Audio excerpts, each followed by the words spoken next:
না কিছু ক্ষমতা বেচবো, মানে খুব দ্বিধা দ্বন্দ্বে আছে। মানে নতুন হইলে যাও আর এই উন্নয়ন দেখে আর কোন সরকারের উন্নয়ন এরকম দেখে নেই, মানে এরাই নতুন সরকার। শোনেন, ওই দেশটা ওই সময় আছিল এক এক এক সিচুয়েশন আছিল, এখন দেশ অন্যরকম। মানুষ হ্যাঁ গো ডাকে আগে যেরকম সাড়া দিছে, এখন মানুষ আর সাড়া দেয় না, ঠিক আছে। মানুষ বুঝে গেছে যে তোরা এই তোরা ওই যে বিচার মানি তাল গাছটা আমার, এই তোরা দিন শেষে ক্ষমতা চায়, এর বাইরে কি বিকল্প কিচ্ছু না, ঠিক আছে।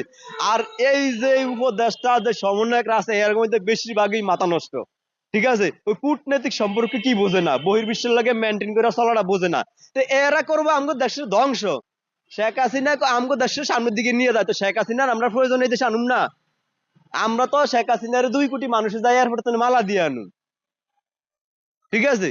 শেখ হাসিনা আইব না, মানে শেখ হাসিনার এই দেশের রূপকার এই যে দেন মেট্রো রেল, ওইটা ওই বাংলাদেশের অনেক নেতা কল্পনা তো করে নাই, কিন্তু শেখ হাসিনা কইরা দেওয়া হয়েছে। পাতাল রেলের কাজ চলে, Karnaphuli tunnel, Dhaka elevated expressway, আপনার পদ্মা সেতু, রূপপুর পারমাণবিক বিদ্যুৎ কেন্দ্র, আরো বড় বড় মেগা প্রকল্প, এদিক অনেক নেতা কল্পনাও করে না, যেটা শেখ হাসিনা কইরা দিয়ে গেছে।